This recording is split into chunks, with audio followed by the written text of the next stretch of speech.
Juan Javier, licenciada en Letras, magíster en Literatura, especializada en Historia del Libro y con énfasis en los siglos XV y XVII.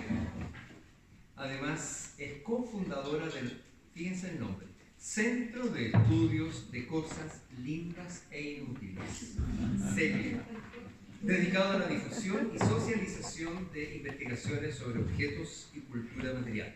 Bien. Muchas gracias, Mariano, y muchas gracias. Primero quería agradecerle a Alice por la invitación. Voy a tratar de no alargarme tanto porque siempre es un poco ingrato ser la última en un panel, o el último en un panel. Perdona por el tiempo que te robé. No te preocupes.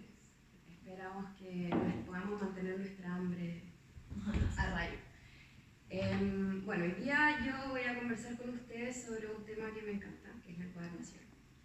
Y específicamente sobre la encuadernación decorativa en libros antiguos, porque es un tema que en general en la historia del libro, que es el tema que yo trabajo principalmente, es un ámbito poco trabajado o más bien minorizado con respecto a otras áreas u otras como subdisciplinas dentro de la historia del libro, como podrían ser, por ejemplo, el estudio de la cultura impresa en términos gráficos, o ya yéndonos un poco más hacia atrás, como la relación imagen-texto en los manuscritos medievales, cosas de ese tipo.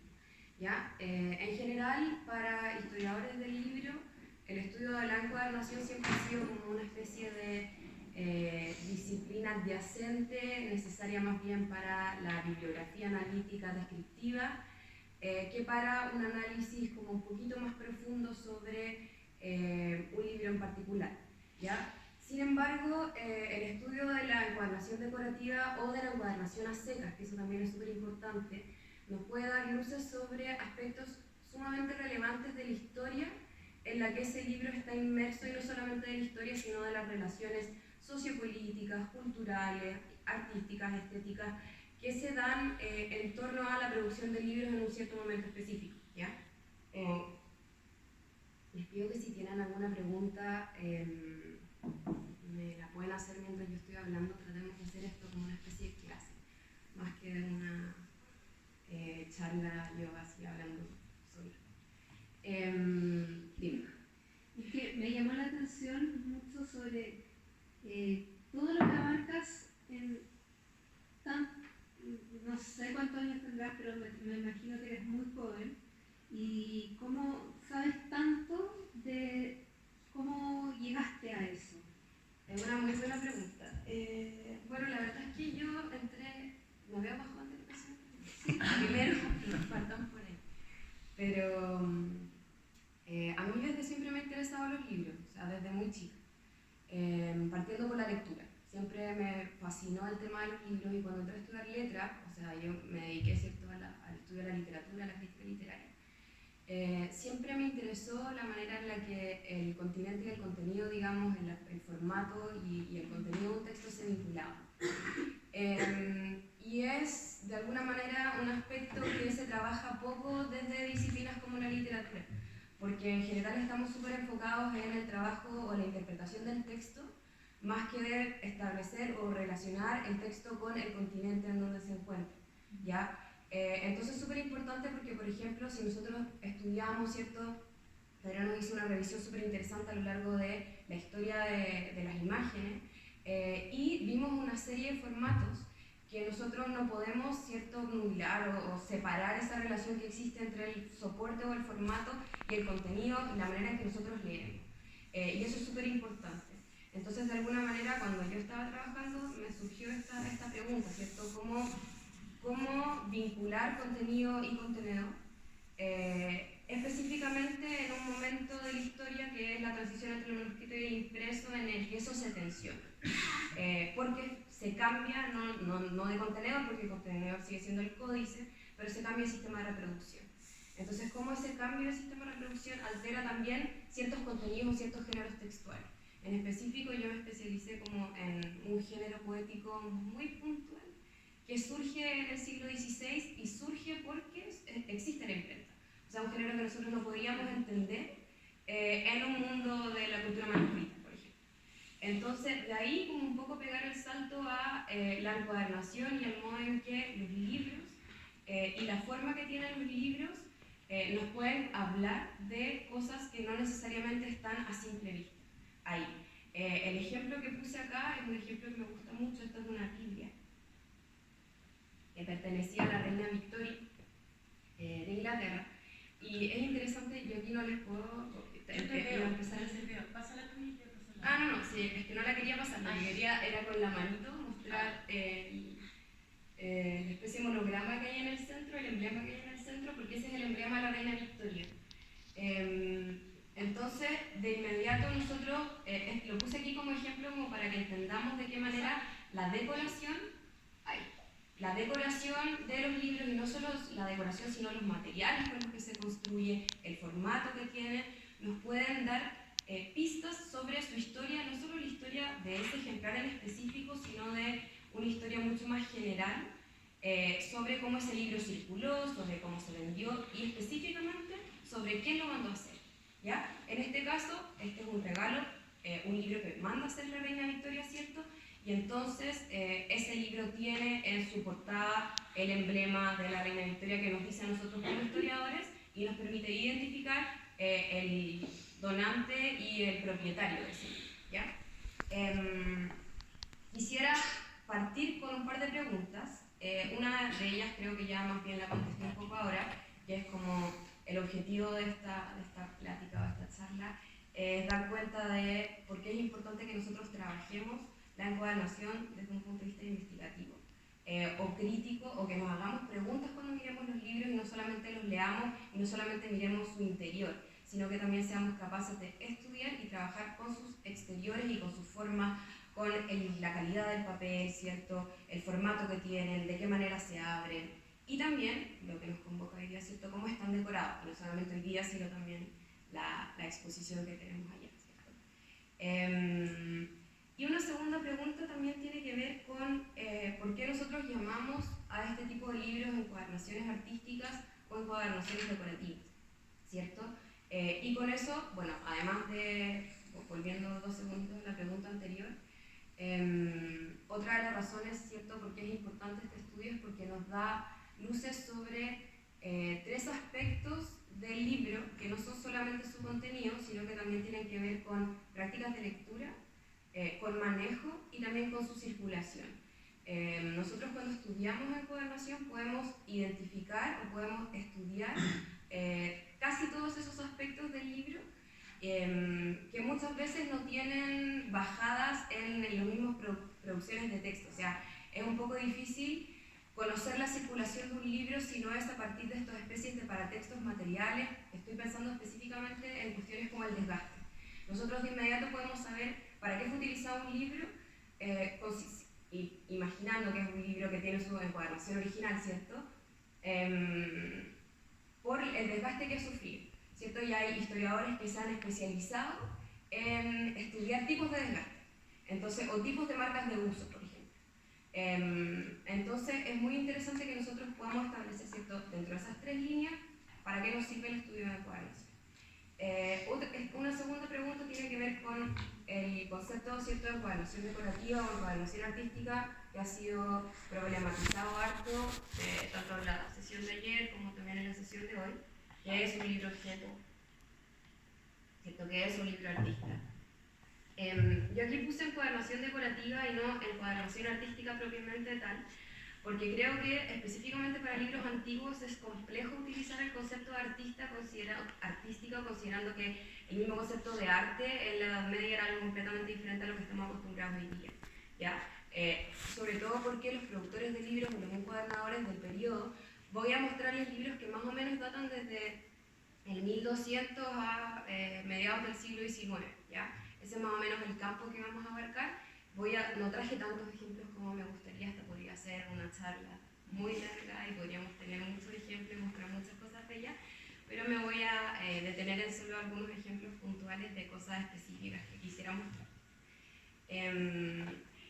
Pero, considerando eso, ¿cierto?, los encuadernadores históricamente no han sido nunca considerados como artistas propios como los pintores, ¿cierto? Los pintores tampoco eran, en un momento de la historia, considerados, ¿cierto? Pedro quizás nos pueda hablar mejor sobre eso, pero hubo que tuvo que pasar toda una revolución que fue la mano del Renacimiento para que los pintores pudieran entrar, ¿cierto?, dentro de las artes liberales universitarias, pudieran ser considerados. Hubo que escribir muchos tratados, ¿cierto? Tenemos el movimiento Torcha, León Batista, que tuvieron que defender su oficio frente a otras artes que eran consideradas como las grandes o las bellas, de las bellas artes, o de artes como más retóricas como la poesía, por ejemplo. Los encuadernadores eran más bien, pertenecían a otro tipo de artistas o artesanos, ¿cierto? Estaban de la mano de los joyeros, por ejemplo, y como podemos ver acá, los joyeros y los orfebres son sumamente relevantes para la producción de libros antiguos, porque muchos de ellos eran ornamentados a través de técnicas que el encuadernador no manejaba, ¿cierto? Como por ejemplo, algunos de ellos tenían, como se alcanza a ver acá, repujados de distintos materiales. Vamos a ver un libro que tiene algunos repujados en plata, pero me parece que estos repujados de acá son repujados de oro. Y al igual que los mismos enganches, no sé si alcanzan a ver que son dos manos que se juntan, eso tampoco, por supuesto, muchas veces no lo hace el mismo encuadernador, sino que solo trabaja un orfebre. Entonces el encuadernador, y esto también es importante, de libros antiguos, trabaja en sintonía con muchos otros artesanos y artistas. No trabaja solo en su taller, o trabaja, ¿cierto?, siempre en una especie de vínculo en donde este tipo de encuadernaciones también tienen mucha relación, y por eso también la encuadernación decorativa, con las artes decorativas de los distintos periodos.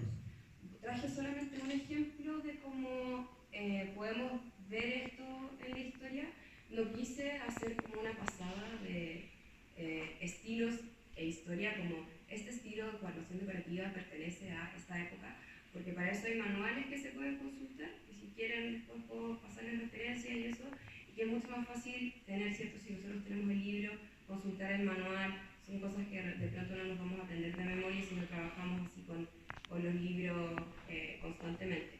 Pero tener de pronto este tipo de preguntas o hacerse este tipo de, como plantear este tipo de problemática, sirve mucho para personas que trabajan en bibliotecas, ¿cierto?, con colecciones especiales. Muchas veces nosotros mismos como investigadores no nos detenemos a mirar el objeto o la materialidad de los objetos con los que trabajamos en desmedro, ¿cierto?, del texto. Entonces, esta presentación trata un poco sobre eso. ¿Ya? Vale. Yo aquí voy pasando para no tener que estar todo el tiempo mirando atrás. Una de las cosas importantes que quería así mencionar es que cuando nosotros hablamos de encuadernación decorativa estamos pensando en un tipo de encuadernación muy específico, porque nosotros vamos a tener muchos tipos de encuadernaciones que se van a sobreponer, o sea, que van a funcionar al mismo tiempo a lo largo de la historia. No tenemos que pensar, cuando hablamos de libros antiguos, solamente en estos grandes libros, ciertos mamotretos hechos con, como el que vimos anteriormente. De hecho es un libro bastante pequeñito. No tenemos que pensar solamente en eso, en estos grandes libros medievales hechos de pergamino, sino que también tenemos que pensar en que estos libros, o los libros encuadernados de todo periodo, van a ser libros encuadernados de acuerdo a su función. Entonces, y de acuerdo a su uso. Entonces nosotros vamos a tener libros, por ejemplo, encuadernados en pergamino. Los libros encuadernados en pergamino generalmente tenían un uso universitario o un uso escolar. Dígase, no necesariamente lo ocupaban los universitarios y los escolares, sino que también lo utilizaban, ¿cierto?, los monjes, o cualquier persona, los eruditos, los humanistas, o cualquier persona que estuviera vinculada con el estudio. Ya, esto por varias razones, una de las cuales es que es más barato, ¿cierto?, hacer un libro con materiales blandos que hacer un libro de los tipos que vamos a conversar acá. Eso significa que nosotros vamos a tener distintos tipos de encuadernaciones para distintos tipos de libros. Las encuadernaciones decorativas y las decoraciones se pueden hacer sobre todos los distintos tipos de soporte, pero se priorizan para encuadernaciones de orden mucho más ostentoso, ¿no? O sea, las personas que encargan un libro con encuadernación decorativa van a ser personas que van a tener un estatus social y un estatus económico mucho más alto. En el caso del ejemplo anterior, la reina Victoria, ¿cierto? Es un gran ejemplo porque es así como el epítome del auge de la ostentación inglesa del siglo XIX. Acá puse esta pequeña tablita solamente para que pensáramos una cuestión que tiene que ver con la calidad. Nosotros vamos a tener distintas maneras de encuadernar un libro, ¿cierto? Por eso la técnica, vamos a tener distintos materiales, vamos a poder tener distintas estructuras y también distintos estilos decorativos y distintas formas de decorar ese libro, ¿ya? En el eje de acá abajo puse la palabra calidad porque cada uno de esos elementos está siempre sujeto a la calidad y al precio que va a tener ese libro, voy a decir en el mercado, pero no todos los libros están sujetos a un mercado, específicamente los libros antiguos preimprenta, porque no existe el concepto de mercado. Los libros se mandan a hacer por un donante específico, específicamente los libros medievales. ¿Qué significa eso? Una persona manda a hacer un libro a un lugar, lo que se llama, ¿cierto?, un taller o un estudio de encuadernación, no solo de encuadernación, ¿cierto?, de ilustración, de caligrafía. Esa persona tiene un monto de dinero que entrega para la producción de ese libro y con ese monto de dinero, ¿cierto?, nosotros vamos a producir libros más o menos ostentosos, de acuerdo a lo que esa persona puede donar. Entonces, tanto las técnicas como los materiales, como la estructura y la decoración de ese libro van a estar sujetos en ese contexto específico, como premoderno, a la donación que hace quien encarga a este libro.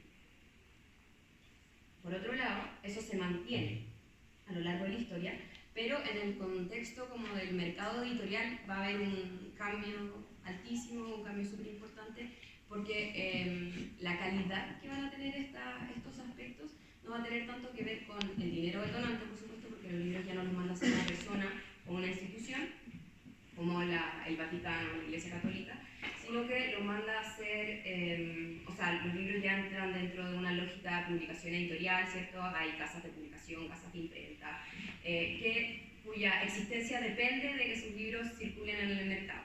Y por lo tanto, mientras más se vendan sus libros, mejor le va a ir a esa casa de imprenta y va a pervivir en el tiempo. Es impresionante si nosotros miramos los estudios o las listas de imprentas que surgen desde, no sé, mediados del siglo XV hasta mediados del siglo XVI.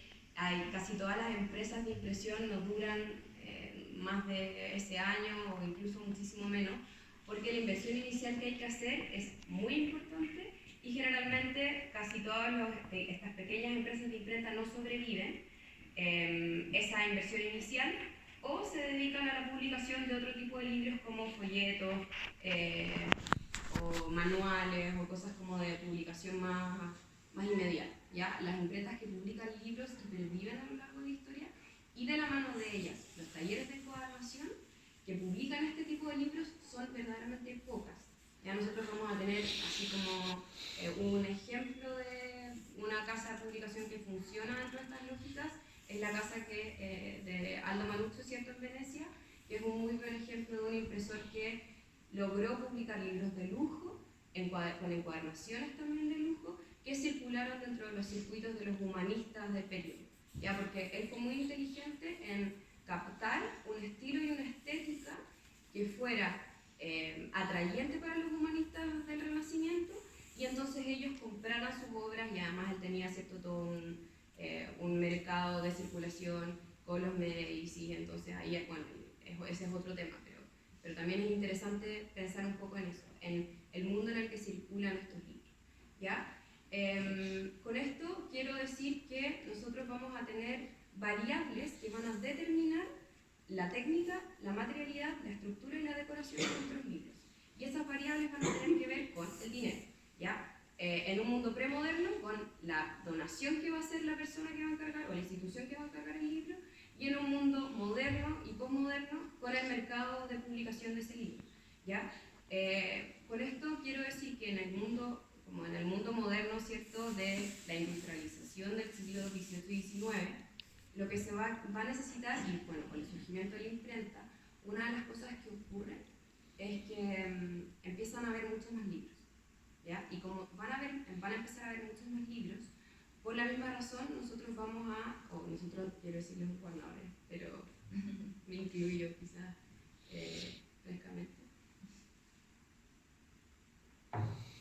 Tanto los impresores como los encuadernadores, para poder dar cuenta de este aumento en la exigencia del mercado abaratar los costos de sus publicaciones y de la producción de libros que se hacía, ¿ya? Voy a saltarme cómo lo hacen los impresores, pero en el mundo de los talleres de encuadernación eso es bastante interesante cómo ocurre. ¿Por qué? Porque, como ustedes pueden saber, quizás algunos de ustedes saben, quizás no, hasta prácticamente el siglo XIX las personas mandaban a hacer sus libros, ¿cierto? O sea, los mandaban a encuadernar. Los libros se imprimían y una vez que estos libros estaban impresos, el taller de imprenta podía tener un taller de encuadernación, pero es que eso no era generalmente así. Entonces, las posibilidades que habían eran, yo compro un libro, ese libro lo puedo encuadernar en el taller de encuadernación que tiene la imprenta, ese libro, y ahí ellos me pueden dar una variedad de encuadernaciones que están sujetas a los estilos que ellos manejan, o yo puedo mandar a hacer mi propia encuadernación, ¿ya? Y ahí, eso, como bien ocurre también con las encuadernaciones de bibliófilos contemporáneos, el estilo depende de los gustos del dueño del libro o de los gustos del encuadernador que hace el libro, ¿cierto? ¿Qué pasaba? Pasaba que si en un momento de la historia, el siglo XII de hecho es considerado por muchos historiadores como el mejor momento de las encuadernaciones decorativas y lujosas de la historia, porque era un momento en que se trabajaba con todo el tiempo del mundo, después con la mejor calidad de materiales que se podía llegar a tener, y en tercer lugar, con las estructuras en su mejor condición. ¿A qué me refiero con esto? A que una vez que empiezan a aumentar la cantidad de libros, el encuadernador se ve en la obligación de abaratar costos para poder dar abasto de todos los libros que le empiezan a llegar, de todas las personas que están empezando a comprar libros. Y eso lo hace de dos maneras. ¿Cómo creen ustedes que lo hace? Intercambio. Ya. Podría ser como trueque. Ya, no, pero en su propio taller. Le mandan a encuadernar un libro y él dice, sí, no sé, hace 200 años el encuadernador tenía un libro para hacer en 2 años, por ejemplo, ahora tiene que hacer 500 libros en el mes. ¿Ya? Bueno, también se abren, ¿cierto?, los talleres de encuadernación, hay muchas más personas, se empiezan a contratar muchas más personas, se serializa el trabajo que muchas veces antes no era serializado, ¿no? Baja la calidad. Baja la calidad, ¿cierto? Y la calidad puede bajar básicamente de dos maneras en la encuadernación. Pueden bajar la calidad de los materiales o pueden bajar la calidad de la estructura, ¿ya? La calidad de la estructura puede bajar de distintas maneras, pero una de las maneras es simplificar la costura de los libros, que básicamente de casi todo el trabajo que se hace en la encuadernación, la parte, los encuadernadores de acá quizás me pueden decir que sí o que no hay, pero cuando hay muchos libros que hacer, la costura del libro es quizás la parte que toma más tiempo, ¿ya? Considerando que después vamos a ver un poco algunas técnicas de decoración y cómo esas técnicas de decoración también se van a empezar a adecuar a los tiempos, ¿ya? ¿Cómo se abarata la estructura? O sea, ¿cómo se abaratan los tiempos de costura? Muchas veces, si en un momento nosotros teníamos una costura de 5 soportes, y es clásicamente para libros, ¿cierto?, encartonados o libros con soportes que se meten en las tapas, es como la cantidad de soportes mínima o perfecta que se puede tener dentro de un libro. Se empiezan a utilizar 3 soportes, 2 soportes, y muchas veces a esos mismos soportes, no todas las veces el encuadernador asegura el libro, ¿cierto? Muchas veces tenemos estructuras en donde, y aquí las compañeras restauradoras nos pueden conversar de cuando uno trabaja con libros antiguos, muchas veces se encuentra con los libros desarmados que tienen estas estructuras en las que el encuadernador lo que estaba tratando de hacer era abaratar costos en la producción de esta estructura, ¿ya? Sin embargo, lo que es bonito del mundo de la encuadernación es que muchas veces los encuadernadores salían del paso reduciendo el número de estructuras, pero en la decoración aumentaban su valor pretendiendo que ese libro fuera lo que en realidad no es. Dígase, ponían por ejemplo 5 nervios falsos dentro de un libro que tenían solamente 2 nervios o 3 nervios verdaderos, y entonces así el libro parecía ser un libro que tenía una estructura mucho más fuerte de la que realmente era, ¿ya? Bueno, además de eso, este tipo de decoraciones o este tipo de encuadernaciones decorativas nos pueden entregar información sumamente importante a la hora de estudiar estos libros antiguos. Una de esas informaciones, y la principal tiene que ver con la persona que manda a hacer el libro. En el caso, por ejemplo, de la imagen anterior, nosotros sabemos que se trata de la reina Victoria, ¿cierto? Pero también con el contenido del libro. ¿Pasa a la siguiente? Acá tenemos una encuadernación, esta es la Regula Pastoralis de San Gregorio, me gustó también porque aquí Pedro mencionó también a San Gregorio, y esta es una Regula Pastoralis del siglo XI. Como se puede ver en la imagen, es un libro que está bastante trabajado, es un libro con una tapa de madera tallada y decorada con pintura, ¿cierto? Con ilustraciones y también con oro, que era obviamente uno de los materiales más cotizados y más caros con los que se podía llegar a trabajar. Cuando nosotros tenemos encuadernaciones que han sido decoradas en oro, ya sea en gran medida como esta o en menor medida, sabemos de inmediato que se trata de un donante que tiene mucho dinero o una buena posición social. ¿Alguien me puede decir? ¿Ah? ¿O cuál es el tema? Religioso, ¿cierto? Eran los sermones para los curas. Sí, cierto. Bueno, Pedro está haciendo trampa porque él conoce a San Gregorio, pero la Regula Pastoralis es un libro que se trata, o la regla de los pastores, ¿cierto? Es un libro que se trata sobre normar la forma de comportamiento de obispos y de eclesiásticos en general. Y podemos ver que acá en la imagen de la portada nos encontramos con la escena de la crucifixión. Pasa que con este tipo de decoraciones nosotros, a diferencia de los libros contemporáneos, no nos vamos a encontrar con información que tiene que ver directamente con el contenido del libro. Nosotros acá sabemos que el libro es de tema religioso, pero no sabemos quién es el autor, ¿cierto? No sabemos quién lo publicó, no sabemos de partida porque no se publicó, pero quién lo hizo, quién lo fabricó. Solo podemos conocer de alguna manera una especie de tema general, ¿cierto? En este caso, este es un libro de tema religioso, pero la relación que hay entre la encuadernación decorativa y el contenido del libro es siempre una relación como más subsidiaria. Y eso es importante, como que en general es muy raro que nos encontremos con encuadernaciones previas al siglo XVIII, en donde haya una relación directa entre el contenido y la decoración del libro, ¿ya? Voy a hacer solamente un pequeño repaso por algunos materiales. Acá tenemos ciertos papiro, pergamino y papel. Tanto el pergamino como el papel van a ser los materiales más utilizados para las encuadernaciones de esta época, y los materiales también van a condicionar el tipo de encuadernaciones que nosotros vamos a tener. ¿Por qué? Porque el pergamino, siendo la vitela el de mayor calidad para trabajar tanto en interiores como en exteriores, es un material que es bastante difícil, es muy maleable a la temperatura, por ejemplo, a la humedad. Los bibliotecarios, pues ahí la Carola me está haciendo así, porque efectivamente una de las complejidades de trabajar en bibliotecas con libros antiguos tiene que ver con el uso de pergamino. Y el papel se comienza a utilizar muchísimo en los libros más o menos desde también el siglo XIII en adelante, siglo XII, siglo XIII. Pasa que aquí en esta especie de reducción de calidad, como les estaba contando, el tránsito de pergamino al papel marca un cambio no solo en el interior del libro, sino también en su exterior. Porque, ¿se acuerdan de las manitos que estaban sujetando el libro, cierto? Eso es un elemento muy típico que vamos a encontrar en libros de pergamino, porque como ya les decía, como el libro es muy maleable, el pergamino es muy maleable, entonces nosotros vamos a necesitar muchas veces elementos que cierran el libro, que lo mantengan cerrado para que así el pergamino no se abra, ¿ya?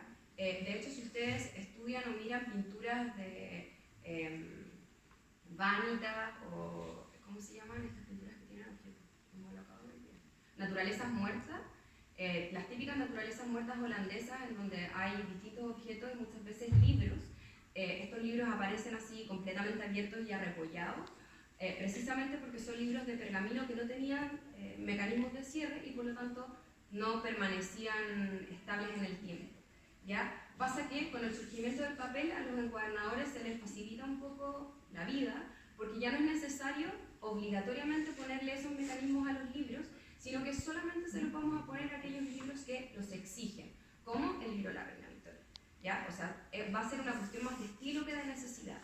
Entonces, ahora ciertos rasgos como los cierres de los libros, que eran necesarios para los libros de pergamino, en los libros de papel solamente van a ser muestras de observación que van a remitir a ese mundo premoderno en donde los libros efectivamente los necesitaban, ¿ya? Y eso es muy bello porque la historia de la encuadernación es una historia que nos va remitiendo siempre a estos trazos en donde, o estos restos en donde se retoman prácticas ya sea visuales, gráficas, que se utilizaban en la historia y que luego van a ser retomadas posteriormente, pero no con una función práctica real, sino con una función exclusivamente decorativa, visual o en este caso social, ¿ya?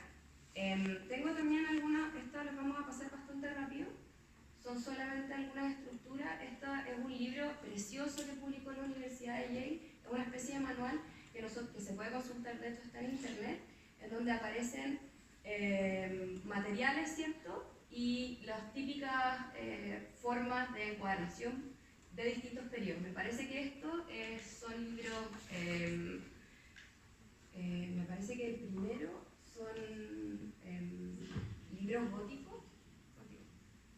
Después vamos a tener acá, creo que estos son bizantinos, y los últimos, dale, pasa. Acá estos ya son libros más contemporáneos, esto ya es como finales de la Edad Media. Dale. Pasa. Bueno, como les iba diciendo, entonces nosotros vamos a tener cierta esta recta de materiales, técnicas, estructuras y decoración que tienen que ver con una calidad que nosotros vamos a querer en el libro. ¿Ya? Acá es importante porque hoy día nos vamos a enfocar en las diapos que quedan solamente en la decoración. No vamos a hablar de estructuras porque ese es un tema aparte, tampoco vamos a hablar tanto de materiales porque ese también es un tema aparte.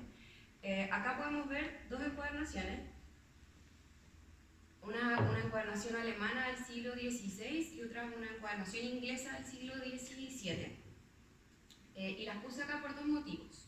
El primero tiene que ver con las técnicas y de decoración de este tipo de libros, ¿ya? Si, como vimos en la Regula Pastoralis del siglo XII, o sea, del siglo XIII, del 1200, podíamos ver un libro muy bello, con una decoración muy producida, en donde había probablemente el trabajo de un ebanista incluso, y de iluministas que también eran aquellos que iluminaban el interior del libro, también muchas veces trabajaban en las iluminaciones de los exteriores.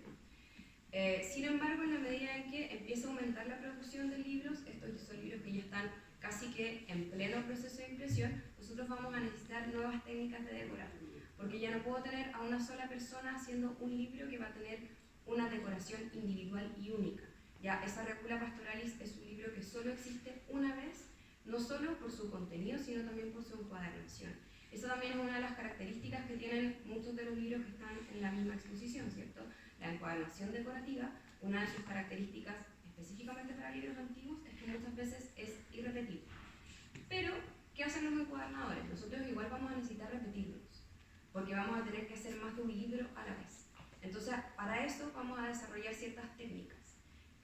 Y una de esas técnicas tiene que ver, por ejemplo, con el dorado, ¿ya? Si en un comienzo nosotros dorábamos el cuero con florones, ¿cierto? Con herramientas individuales para cada decoración, una tecnología, porque todo esto también tiene que ver con las tecnologías que se van produciendo de acuerdo a las épocas, que se desarrolla para el dorado del libro, primero va a ser la rueda, ¿cierto? Si nosotros primero decorábamos individualmente con florón, se van a crear ruedas de patrones que nos van a permitir a nosotros hacer una tira. Mariano, por supuesto, tiene una gran colección de dorados. Me parece poca todavía. Todavía me parece poca. Donde, por supuesto, tiene, me imagino, un montón de ruedas decorativas. Entonces, nosotros con esa rueda podíamos reducir el tiempo de dorado de una línea, ¿ya? Acá tenemos un ejemplo, ya no de ruedas, sino de planchas, ¿ya? Y eso también es interesante porque pasamos de la herramienta única a la rueda, que es una especie como de semi-industrialización, serialización, a la plancha completa. Aquí la encuadernación también se cruza con el grabado porque de alguna manera estas también son formas de grabar el cuero o de grabar la decoración del libro. Acá, no sé si se alcanza a ver tanto, pero se trata además de un grabado que no tiene, es un estampado ciego porque no tiene tinta o no tiene dorado, es solamente el trabajo sobre el material. Yo estoy haciéndole así a mi computador, pero imaginando que ustedes lo ven allá. Y además donde en el centro se alcanza a distinguir una imagen. La misma imagen que, o sea, no es la misma, pero también en el centro de ese libro podemos distinguir otra imagen.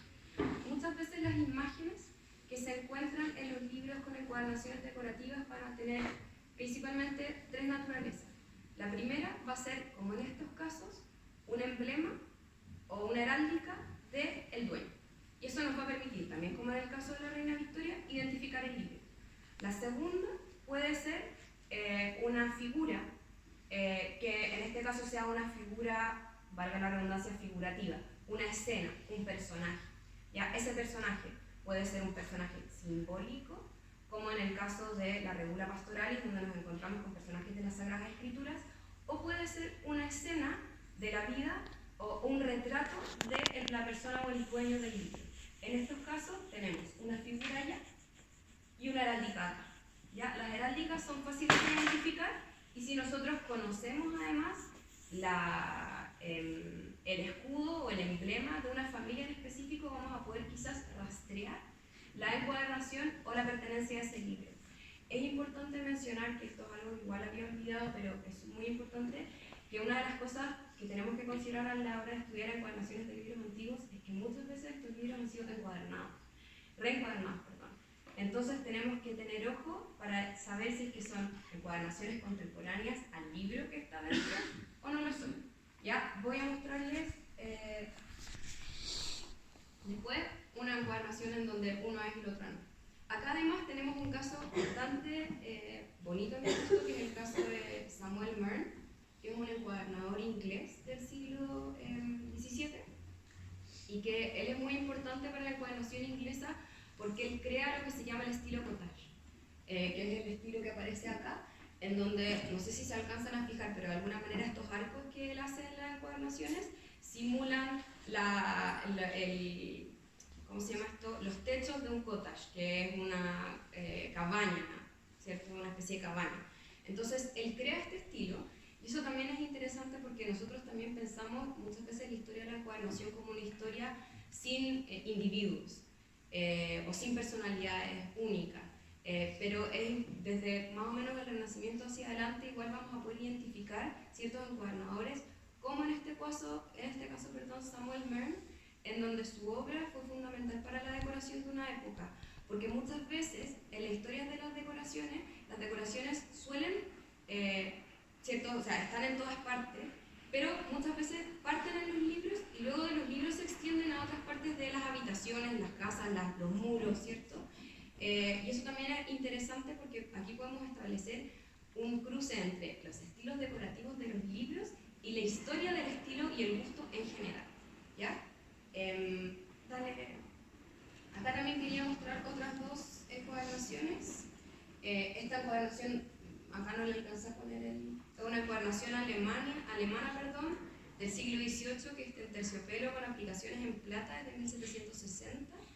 Y la encuadernación que se ve acá es de piel de cerdo y también tiene un grabado, ¿cierto? Ciego. Esto también es solo como para mostrarle algunos estilos. Yo sé que estoy contra el tiempo, así que voy a pasar un poco más rápido. Dime. Una preguntita nada más.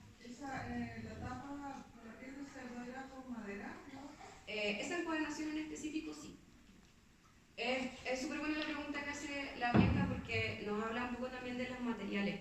Las encuadernaciones de estos tipos de libros, dependiendo de la época, nosotros nos vamos a encontrar que pueden ser de madera o de un cartón que no es exactamente igual al cartón con el que nos encontramos hoy, porque nuestro cartón es una especie de cartón de celulosa prensada, cuando el cartón antiguo es un cartón que se hace a partir de el prensado también, pero de hojas.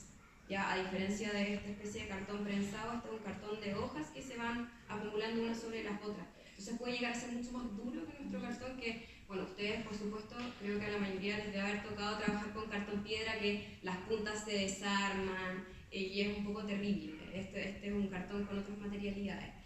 Por supuesto la tapa de acá es una tapa de madera. La madera se tiene que dejar de ocupar en la encuadernación en la medida en que empiecen a aumentar la cantidad de libros y también la alfabetización.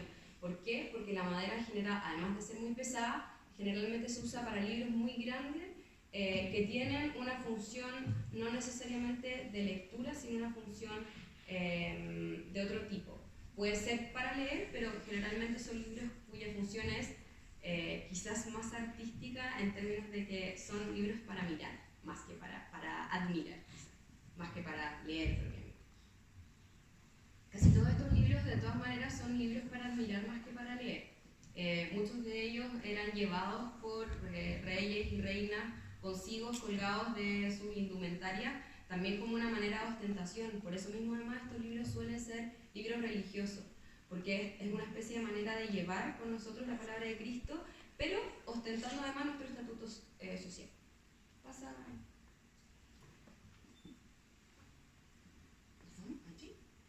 Acá podemos ver además otras partes del libro donde se decoran los libros. No solamente los libros se decoran en las tapas, también se decoran en sus lomos y en sus cantos. Acá tenemos dos tipos de decoraciones. Esta es una pintura al engrudo, la que está arriba, y el de abajo es un dorado tallado y pintado.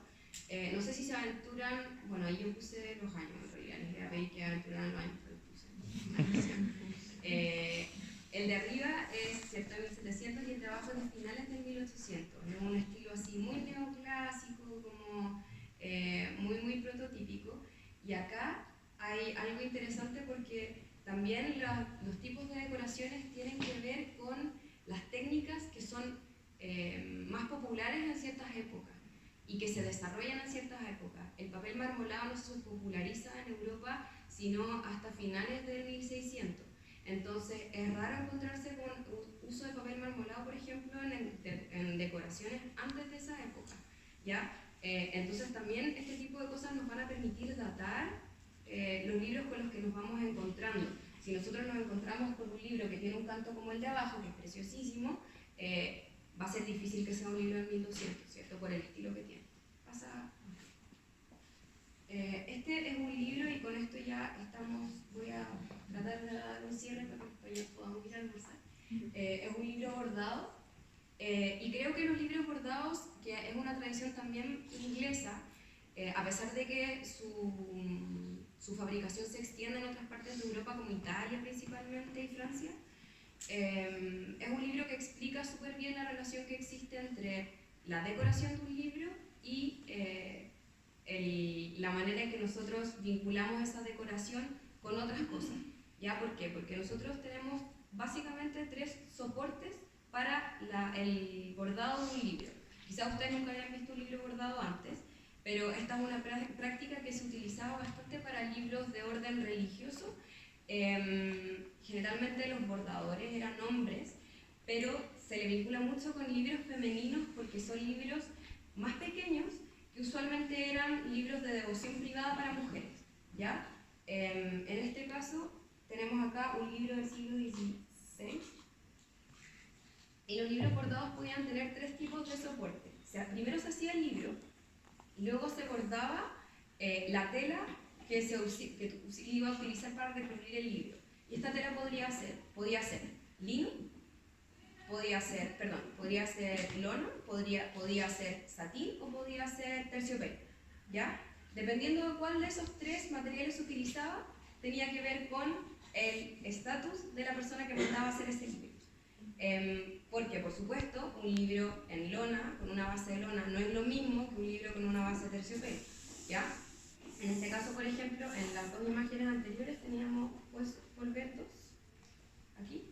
Este libro acá es una encuadernación, ¿cierto?, de terciopelo, mientras que el libro que veíamos anteriormente es una encuadernación con base de lona. Es muy fácil identificarlo porque generalmente en las encuadernaciones bordadas de lona, terciopelo y de satín, se dejaba a la vista parte de la tela, mientras que para las encuadernaciones que tenían bases de lino o lona, no tenían, se bordaban completamente porque la tela era solamente un soporte y no tenía un estatuto por per se, ¿ya? Vale.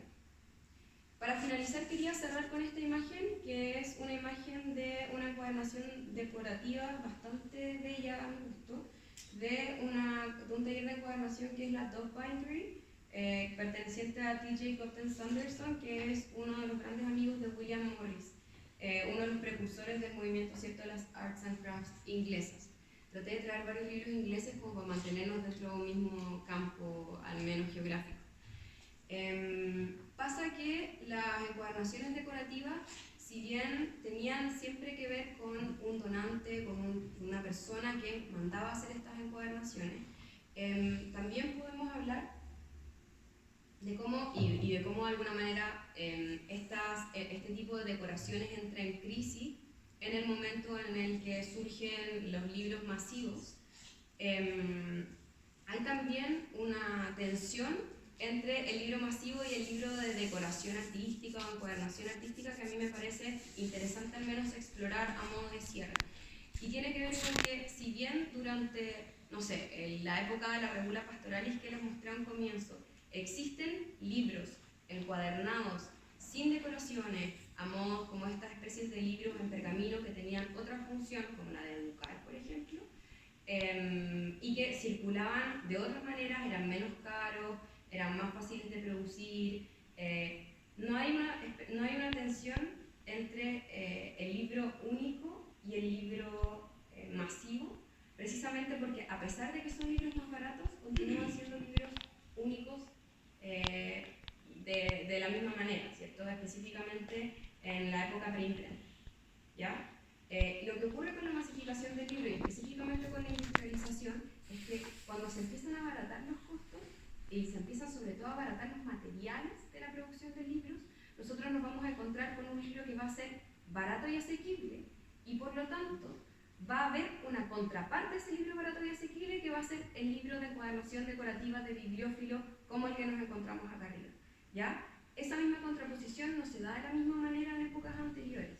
Entonces, este tipo de libro tiene de alguna manera otro carácter que el libro medieval que vimos al comienzo, ¿ya? Es un libro que inaugura además, específicamente, salta hasta la última, encuadernaciones que son encuadernaciones mucho más de autor, como la encuadernación de acá que podemos ver que es del encuadernador inglés también, Paul de Bonnet, que es un encuadernador del siglo XIX que hace encuadernaciones de este tipo, que son encuadernaciones que también se mantienen en la línea de los decorativos, pero que tienen ya otra índole, porque en este tipo de encuadernaciones, que son de finales del XIX y ya hacia el XX, la encuadernación decorativa comienza o vuelve a tener una relación de contenido-texto, o sea, contenido-forma, contenido-estilo, mientras que, volvamos a una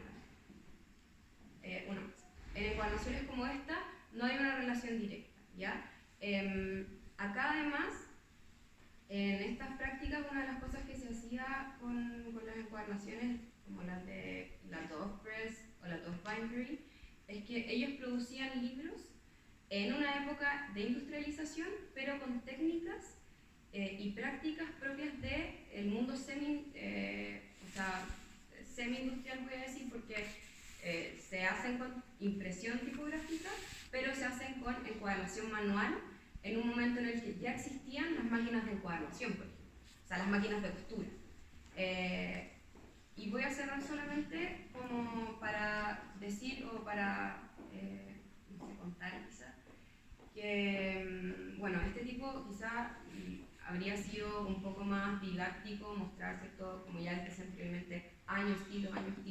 Lo que yo quería hacer hoy día en realidad era tratar de explorar la encuadernación decorativa desde un aspecto diferente y que es cómo nos puede esta encuadernación decorativa hablar del libro y del momento en el que este libro se produce y cómo podemos explorarla desde las técnicas, desde los materiales que se usan, desde los estilos o los gustos de una época específica, ¿cierto? Porque no van a ser iguales las encuadernaciones inglesas del siglo XVI a las encuadernaciones alemanas del siglo XVI a las encuadernaciones holandesas del siglo XVI, por ejemplo, ¿ya?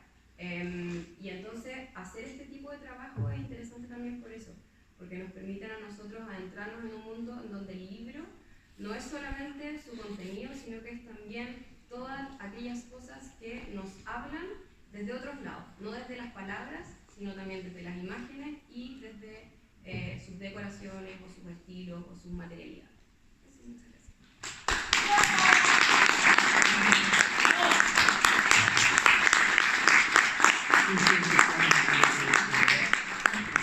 Si hay alguna pregunta, yo sé que estamos súper mega pasados a la hora, pero de todas maneras, ¿tienen preguntas? Un alcance más que nada. Es muy interesante el tema. Mira, quisiera que se puede volver con la imagen del libro de reglas religiosas. Sí. Liz, ¿puedes volver al libro de la regla pastoral?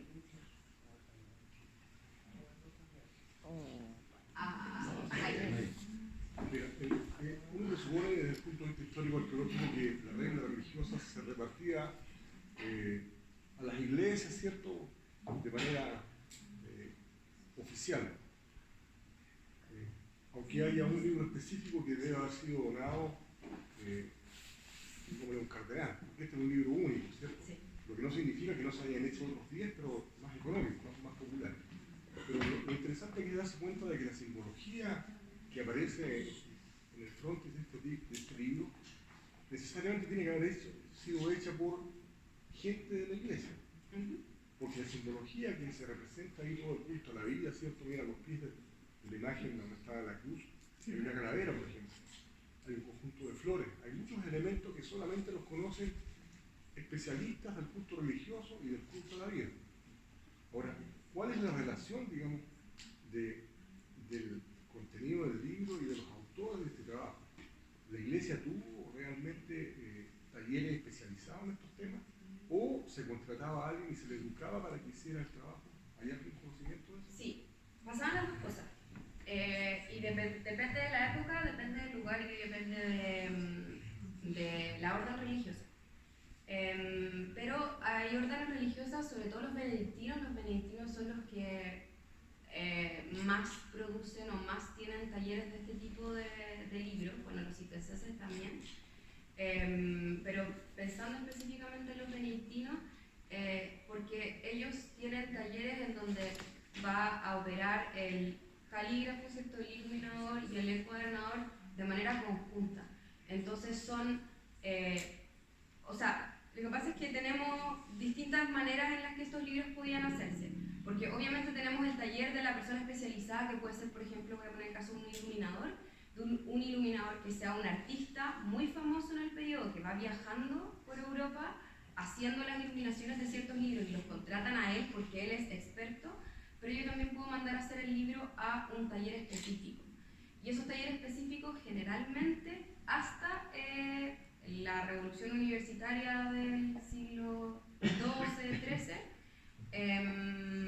eran casi siempre talleres monacales. Entonces, las personas que producen estos libros son eruditos y monjes que conocen las prácticas religiosas de las cuales están haciendo los libros. No digo que todos, porque habían, por supuesto, talleres en donde el calígrafo no necesariamente necesitaba saber leer para saber copiar.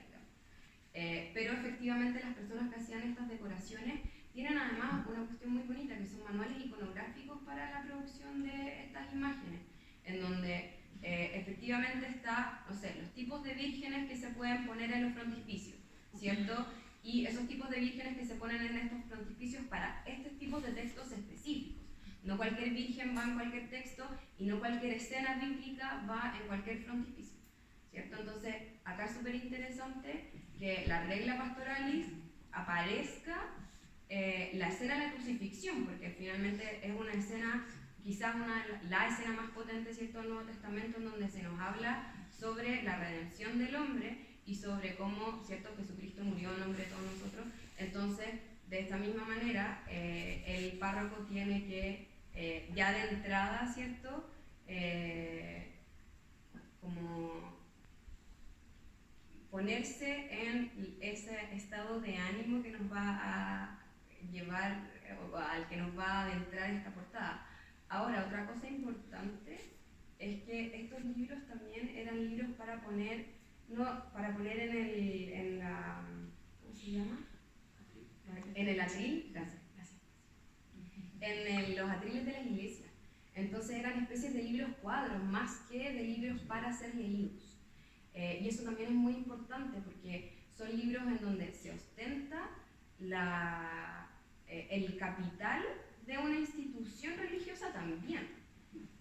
Y obviamente su religiosidad y su pío, o sea, y cuán píos son. Acá es un libro que tiene, ¿cierto?, todos esos dorados. También es propaganda. Por supuesto.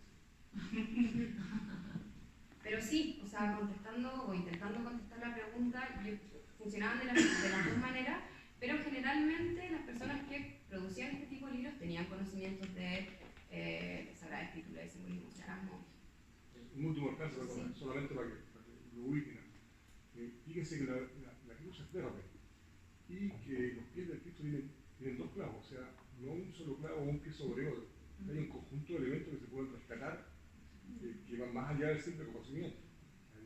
Hay otras verdades, digamos, detrás del trabajo. Sí, y además de eso, es importante porque hay un juego muy bonito en que los clavos no están dibujados, son clavos de verdad, entonces, que fueron diseñados para poner. Entonces eso también es interesante porque este libro es muy rico en muchos niveles, pero esos clavos que se ponen los mandan a hacer a un orfebre que hace esos clavos de oro específicamente para poner, porque no puede ser cualquier clavo el que nosotros ponemos sobre las manos y los pies de Cristo. ¿Alguna otra pregunta? Sí, solo un comentario. Javiera, es un deleite escuchar todo lo que sabes, el entusiasmo que experimentas y la generosidad con la que lo compartes. Te agradezco mucho. Gracias. Gracias a ti por la invitación.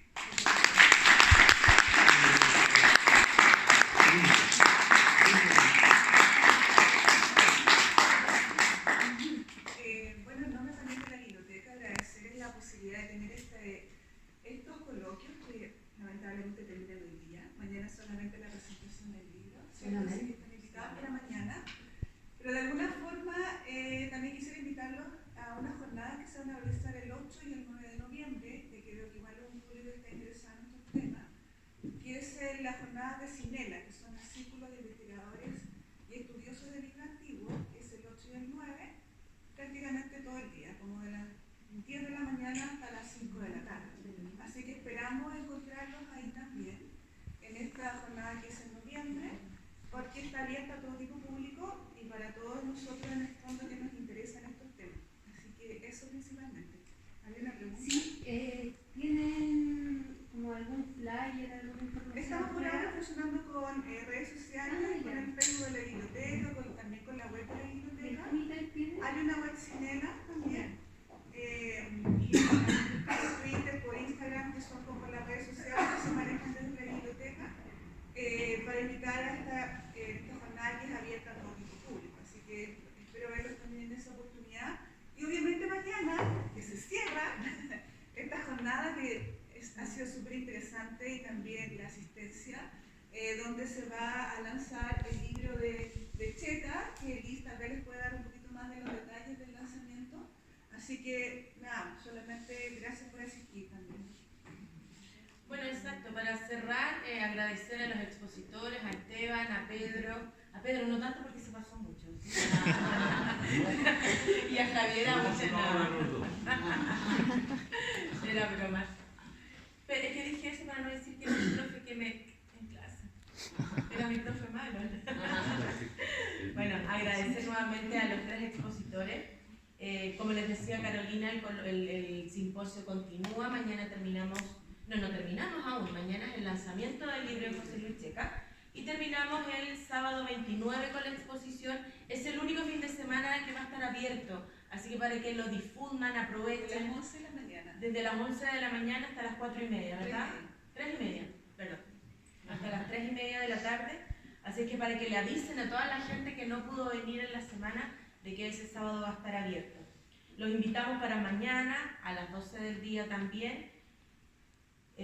Presentan el libro Mariano Muñoz Hidalgo, que realiza el prólogo a la edición chilena del libro José Luis Checa, la doctora Carmen Norambuena, y yo de parte de la editorial, que es quien trae el libro. Muchas gracias. Y les comento que para los que no han visto la exposición, están abiertas las puertas, pueden ir como en procesión hacia el fondo y llegan a la exposición. Muchas gracias y hasta mañana.